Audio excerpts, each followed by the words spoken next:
Hey everybody, this is George at Hunter Business School, and I wanted to show you just a few things that will give you an introduction to the programming language we call JavaScript. So this is all part of our web application design and development program that we have starting in the next few weeks here at Hunter Levittown. So if this interests you and you want to delve deeper into the world of coding and web design and app design, that is the program for you. Contact our admissions rep, Bridget, at the Levittown office if you are interested. So there's some things you could actually try out with JavaScript built right into your web browser.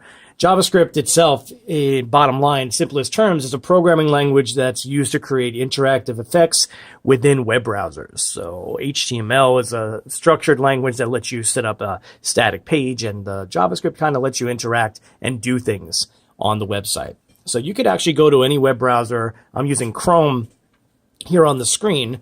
And you can open up what they call the developer console that's built into browsers that allows developers to debug and test functionality of the website. So you can go right to the JavaScript console if you do Control-Shift and J, and you'll see that it opens up there on the right side. They call that the drawer. So here we are in Chrome's developer console, and the console is in web browsers so that developers can debug and test functionality and iterate and that sort of thing. So you could actually test out some really simple capabilities of JavaScript right in here. One of them is just simply to get the console to talk back to you. So if you give it a very simple command, console.log, and then we give it a string of text to follow, like something like hello world, and then we close our quotes and close our parentheses, and then very important, you have to tell JavaScript when to stop, and we put the semicolon in there. When we press enter, you can see the console is going to respond back with hello world again, just like I told it to do. You can have it do simple math, like we do 4 plus 4. And then, of course, it returns the answer of 8. Even something like division, 160 divided by 8 is 20. So it's almost a built-in calculator in itself, but that's in there so that it can run mathematical equations during functions and things like that as well. You could tell it to find the length of something you type. So we call text a string in JavaScript. So if I put in the word coding in quotes, you could use double quotes or single quotes, and we want to say dot length so that it's going to ask us, or we're going to ask it to tell us the length of the word we just put in there, and it says 6. So there are 6 characters in the word coding. If I put Hunter Business School dot length and try that out, it tells me 22. So it's including spaces, but not the quotes itself. Then a very cool thing that you could do is that you can give it variables so that they're almost like mini programs you're putting inside of JavaScript for it to follow.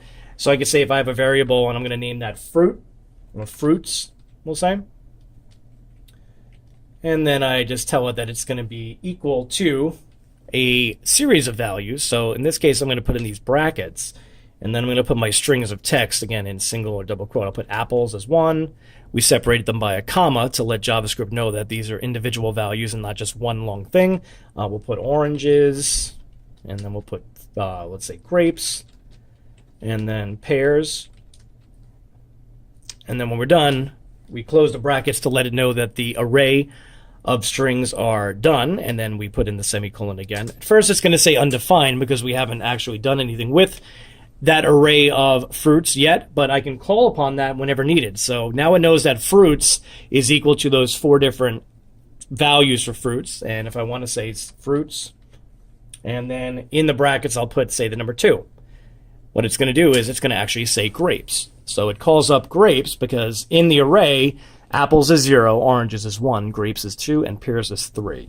So I can say fruits and then 0, and it's going to be apples, which is the first in the array. So it's called 0 indexed. Now that becomes more important as you do more JavaScript things down the road, like building functions and constructors and things like that to make it more functional within the app or the website that you're creating. So that's a really quick little taste of JavaScript. It's something like that you could try out in any web browser by going into the developer console. If you want to delve a lot deeper into JavaScript and what amazing things it could do, Hunter's web app design and development program is for you.